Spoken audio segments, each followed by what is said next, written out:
Okay. Can you all see? Wait, let me screen share. Okay. All right. So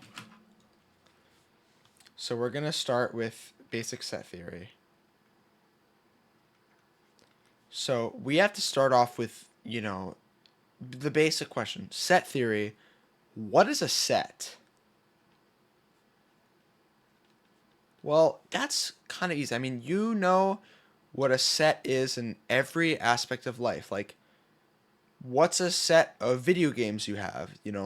Mario, Sonic, Zelda. That's a set. It's in its core, it's just a collection of objects.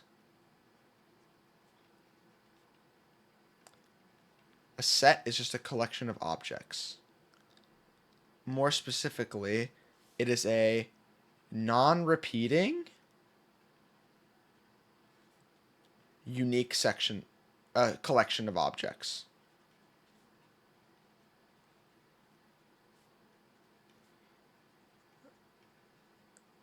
So what does this mean? We can signify the set with these curly braces. So we have the set 1, 2, 3. This is going to be equal to the set of 1, 1, 2, 2, 2, 3, 3, 3, 3. These are the same thing. And do we know why? Well, it's because the core elements of the sets are 1, 2, and 3. It doesn't matter how many times they repeat. They're going to be the same set. So now that we know what a set is, let's say we have a set A, which is equal to 1 and 2. And let's say we have a set B, which is equal to 2 and 3. Right? There's two basic set operations, A union B and A complement B.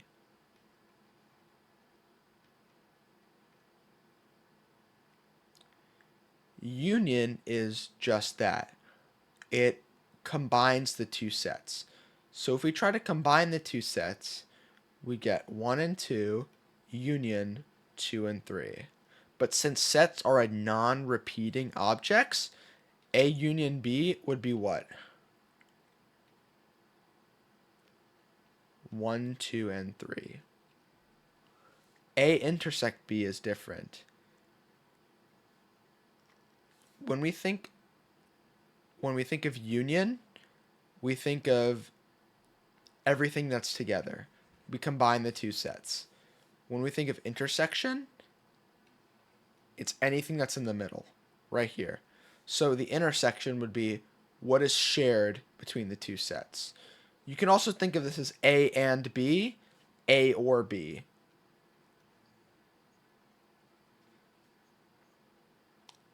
A and B means what's in A and what's in B. Is there something that's shared between these two elements that we can say is an A and B?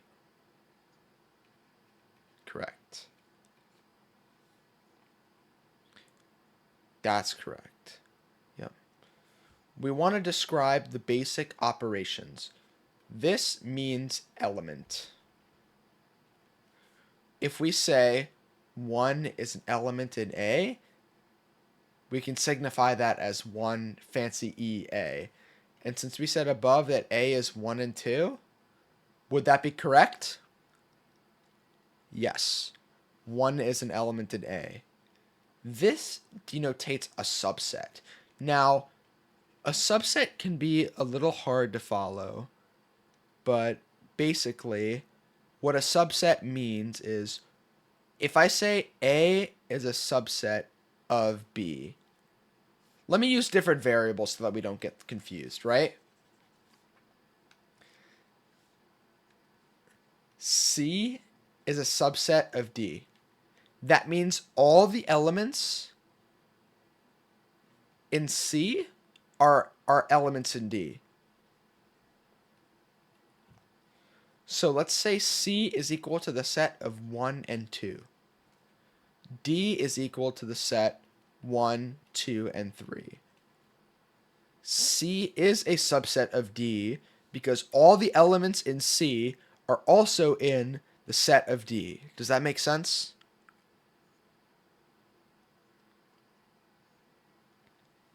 all the elements in C are elements in the subset of D. Now, we can also say if C is equal to 1, 2, and D is equal to 1, 2, technically, C is a subset of D, but we would signify this as C is equal to D. Sets can be equal if they share the same elements. Right. One thing we can notice is if C is a subset of D and D is a subset of C, that means that C equals D. This is very important. Faye, you following? Do you need me to explain anything more? I can. You sure? Okay. So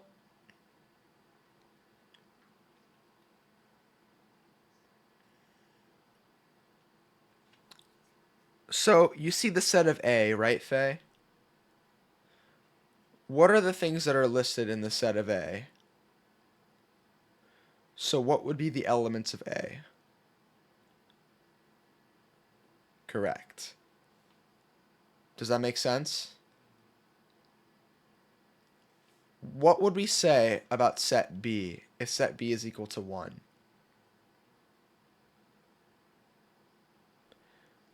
All the elements in B are elements in A.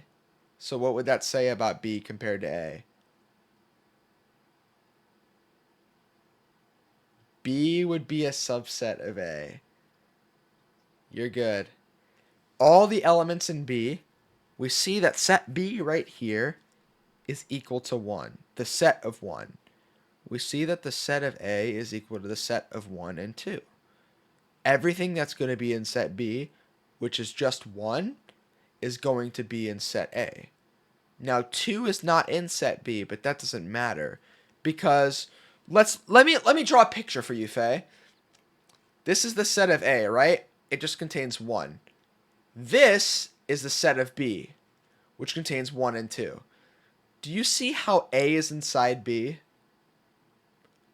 A is a subset of B because in B, there's the entire set of A. Does that make sense?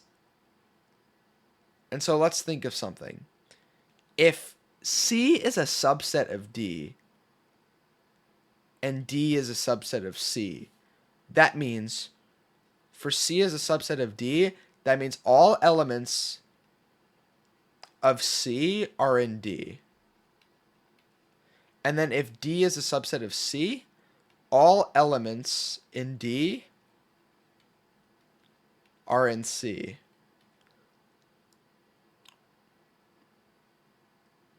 If all elements of C are in D and all elements in D are in C, what does that say about the two sets? Correct. C equals D. Very important to know. So that's a very fundamental thing to keep in mind. I'm going to go over it once more. A union B states that it's A or B. You combine the two sets. A complement B, which is, you see, the way you know this is, do you see how this is kind of looks like an A? A, and then in this middle right here, it's shaped like an A. All I have to do is just draw a line between. That means A, and you can think, since it's A, it's the first letter of and, so it would be A and B.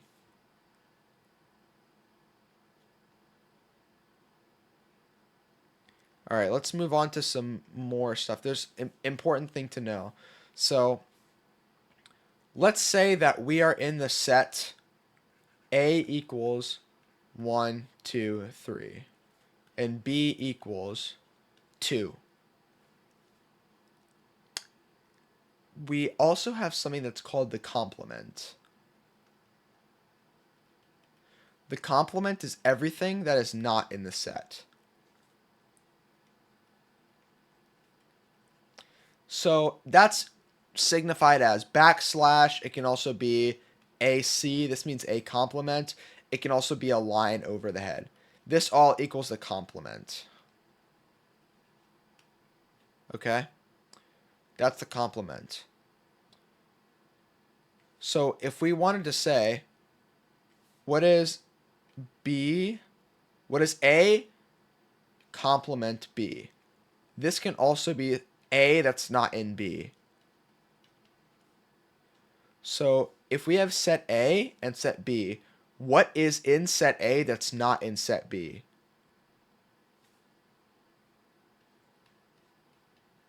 Faye? Are you doing Slyfest? Are you doing Slyfest?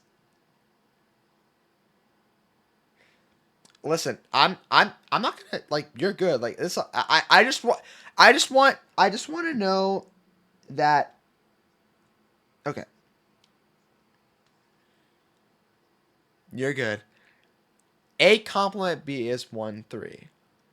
Does that make sense? So, if we wanted to say, what's the complement of A? It's going to be everything that's not 1, 2, and 3.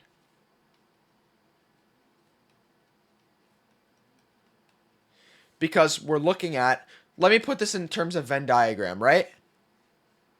Let's say this is our set A, right here. And then this is everything else, right? When we're looking at the complement, we're looking at everything that's not in A. Meaning it's everything around here that's not in A. Does that make sense? And if A is 1, 2, and 3, it'd be everything that's not in the set of A, which is 1, 2, and 3.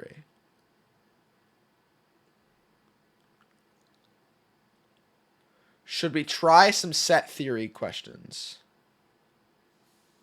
This is where stuff gets a little more complicated, okay? So let's say we have A and B are non-zero sets. We want to prove that B complement A is equal to B and A complement. Now, that's a huge thing to ask. How do we prove that both of these sets are equal? Well, as we stated above, to prove that two sets are equal, what does that say about the two sets? I'll give you a hint. If A is a subset of B and B is a subset of A, what does that mean about the two sets?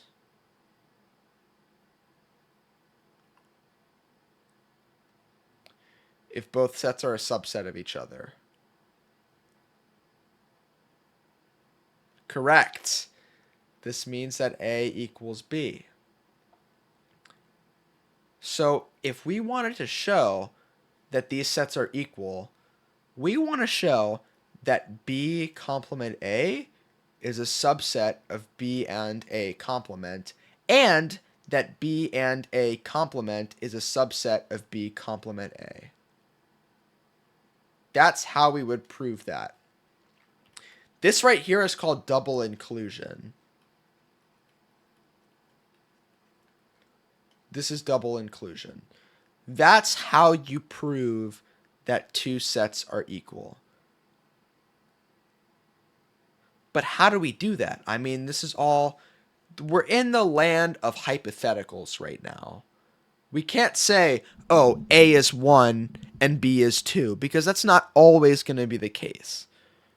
But is there a way we can say, maybe a certain way to represent that it will always be the case? I know it's probably hard to think of it, but you're going to want to use a variable. And the reason why that is because a variable can be equal to anything. So if you prove for the case of the variable, it's going to literally be true for anything. So I'm going to walk you through this proof, and then we'll do another one, okay? So whenever we have something like this, our first thought is going to be double inclusion.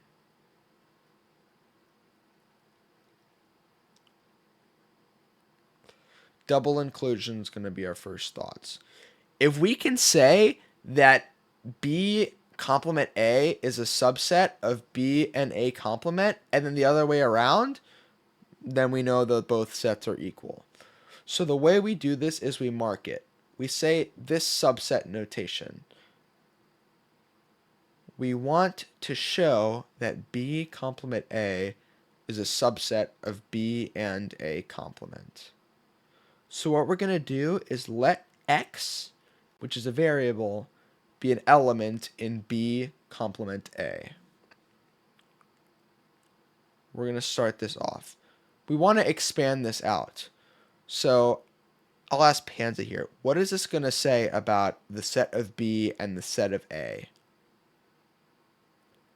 What's going to be in the set of B that might not be in the set of A? We said that X is an element in B complement A. So X is going to be in which set and not in which set?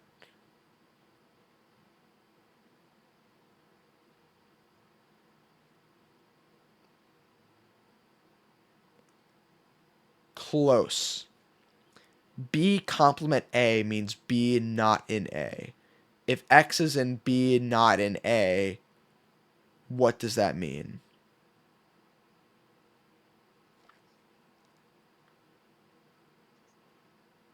Correct.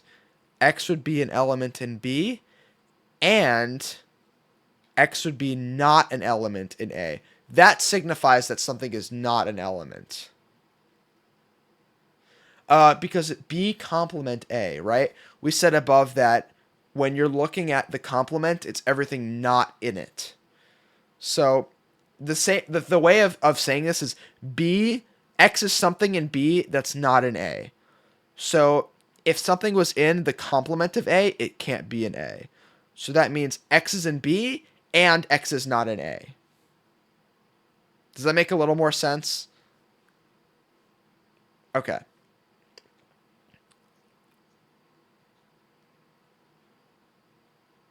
That's fair. Mm-hmm. I can use different notation as well, if that helps.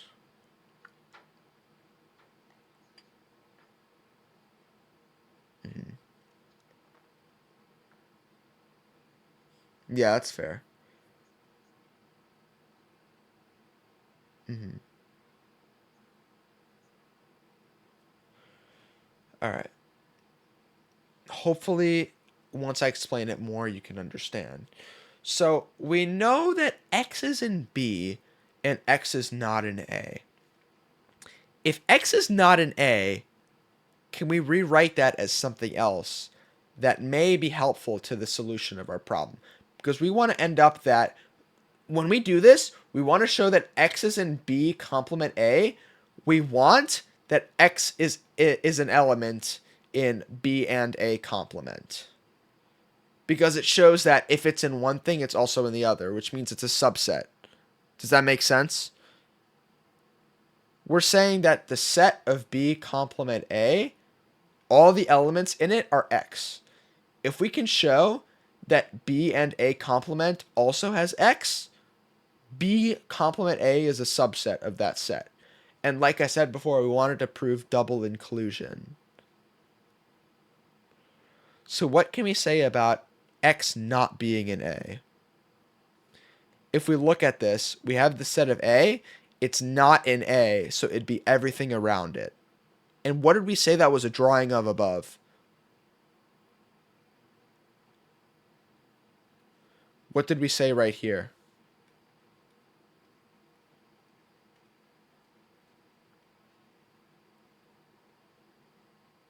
Correct. X is in the complement of A. And we already said right here that X is in B, right? So X is in B and X is in the complement of A. Well, that's the same thing as saying X is in B and A complement. So you've just proven that it's a subset of the other. You're done for that side. That's all it is. But what you do to one side, you have to do to the other. It's called double inclusion for a reason. you've proven that X is an element in B complement A, and you've proven that X is an element in B and A complement. That means that this is a subset of this. Do you know what we have to prove for the opposite side?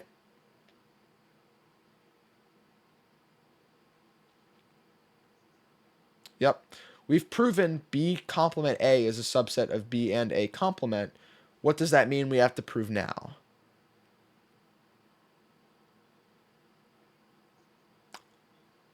Correct. B and A complement is a subset of B complement A. So we have to use our double inclusion. What would X be an element in?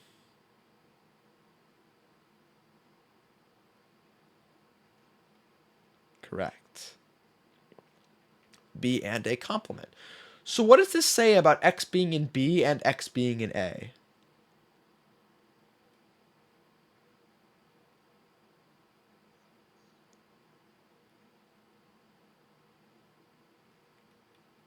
And so what does that say about the set of A? If it's in the complement of A, what does that mean?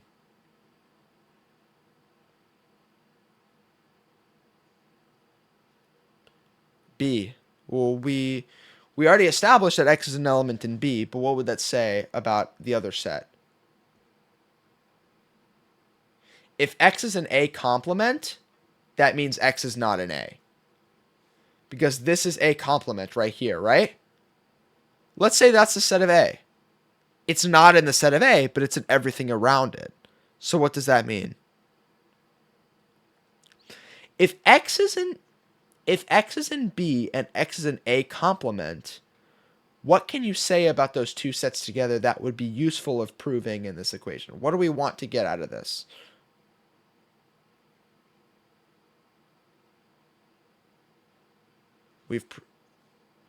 We've proven that X is in B and A complement, and we want to show that X is in B complement A.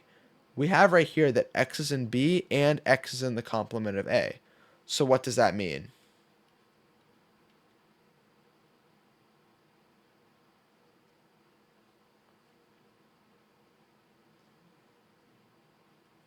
Correct. You've now shown... What's up? We've now shown that both subsets are an element of each. Both subsets are subsets of each other. So what does that mean about both sets? Correct.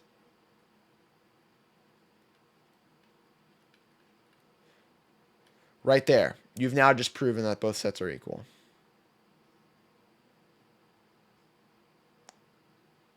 No. Let's do one more, okay? Let's do one more. Perhaps I should probably... You're good, Faye. You're good. You're good, Faye. Let's do one more.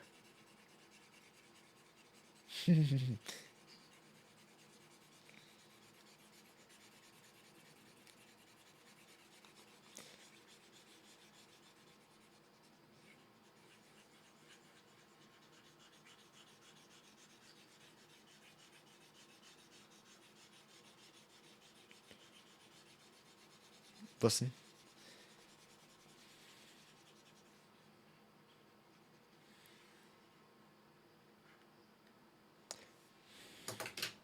Let's do one more. Mm-hmm.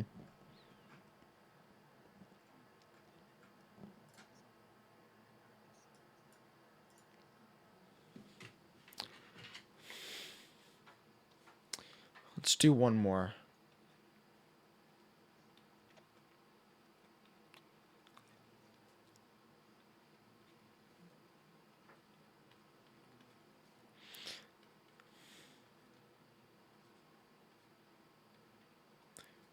Is the notation for complement good enough, or do you want me to do something else?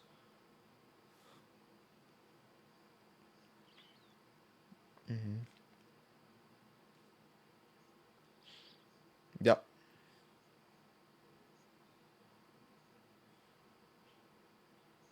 Right. So let's walk through this question. So how would we start this off? What's the method of proof we want to use for this to prove two sets are equal? Correct. Double inclusion. And what are we supposed to do when we start off with double inclusion? Right. Right. And so how do we show we want to prove what about both sets to make them equal? Correct, that they're subsets of each other. So we want to start off with one being a subset of the other. So what does it say about this set and this set?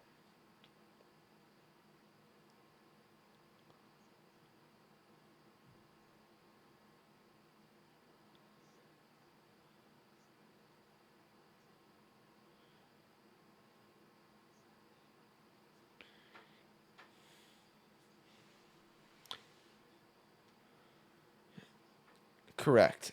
This set of A complement B and A complement C has to be a subset of A complement B union C. So how do we show that it's a subset of each other?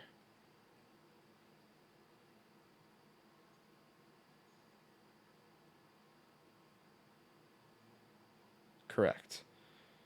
So how do we show that an element is in one? What's the notation we use? Yep, which we can call. Yep, is going to be what? Is an element of.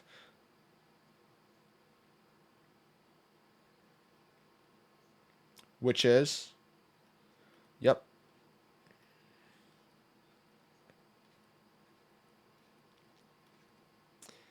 So we're looking at this in the big picture. Yeah, this is correct, right here.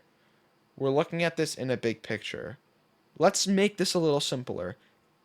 X is in A complement B states what about X being in those sets? What does the complement state again?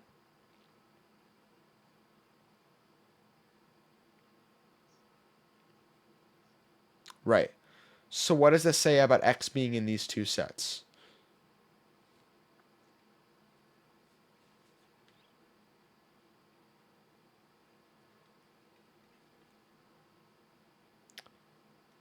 And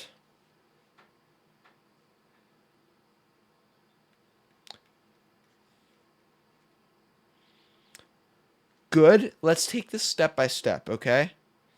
So you said this correct. X is an element in A and X is not an element in B. What does this say right here? What does this signify? And then we have to describe this side of the equation as well.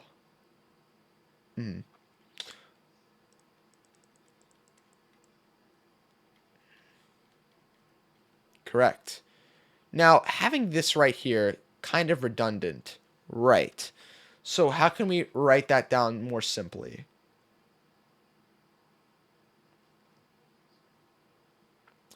Yes. X is an element of A, and what would we say about after the and?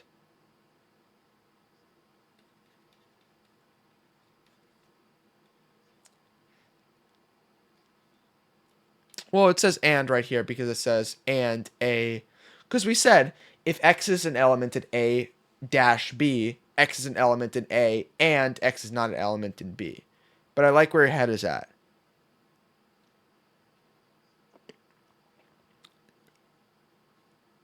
This is how we would say that, right? But we stated above, right? If X is an element in B and X is an element in C, X is not an element in B and X is not an element in B, can you also state that it's equivalent that X is not in B or X is not in C? Because if X is not in B and X is not in C, then it's not going to be in either B or C.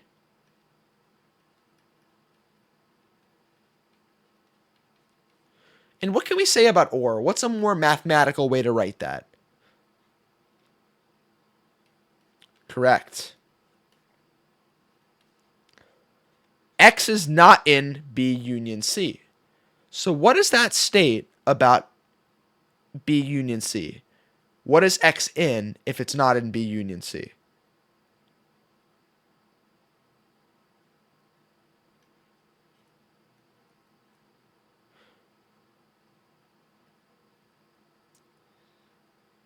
Well, let's think about this. We said that X is not in B union C. If something is not in the set, that means it's in something else that we described earlier. Correct. If it's not in the set, it's in the complement of the set. So that means X is in the complement of B union C, right? So we've established that X is in A and X is in B union C. And what does that state?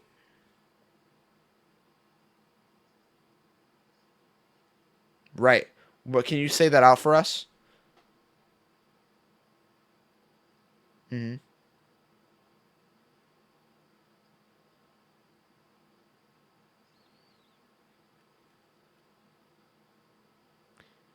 Mm-hmm.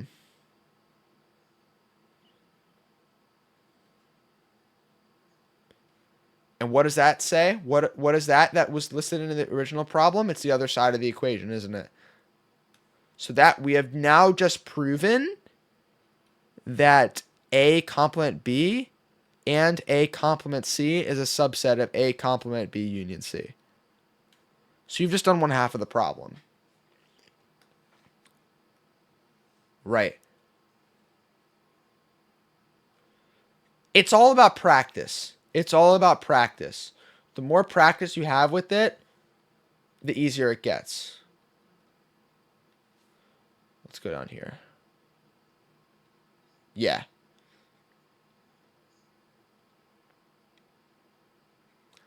So now that we've proven one subset, what do we have to do to prove equality?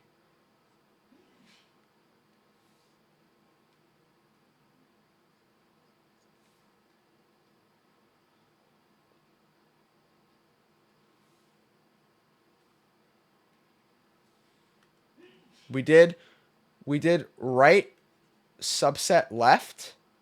Now we need to do left subset right. And so what does that state?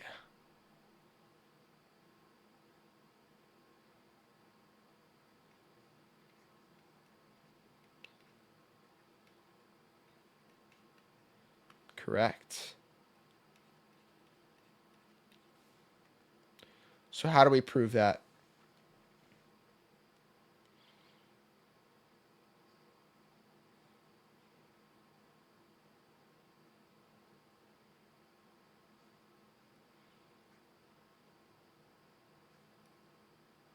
And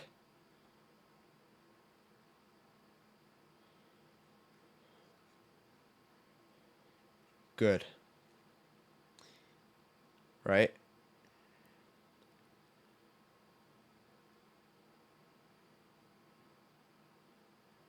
So now that we have this, we need to expand this out. Because our end goal is that we get this, right? How would we expand this out?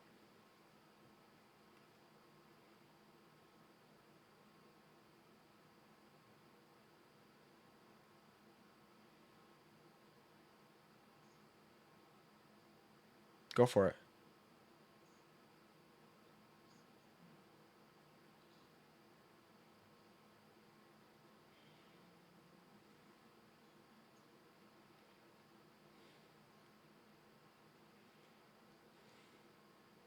Correct, but you can't immediately jump to that.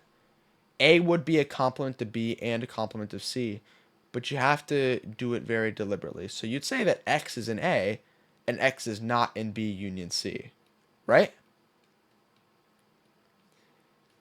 And if we expand this out with words that says X is in A and X is not in B, or because we have that U right there, X is not in C. And if X is not in B or X is not in C, that means it's not going to be in X complement B and X complement C. Because if it's not in either or, it's not going to be in both of them. Right?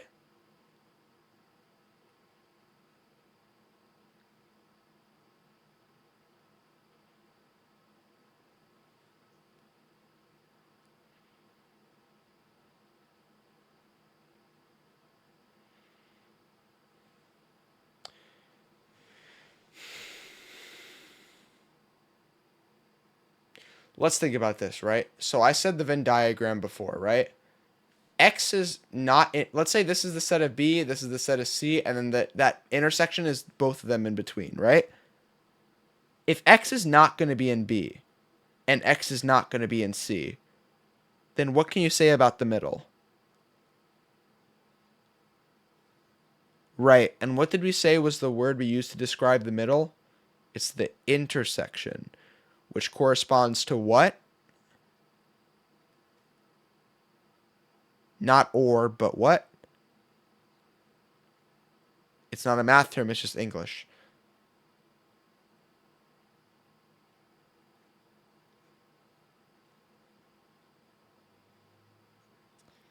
Yeah, that's it. X is not in B and X is not in C, right?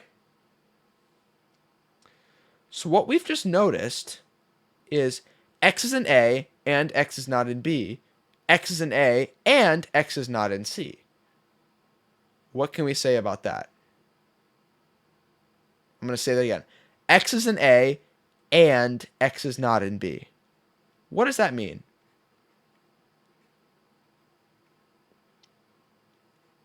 Good. And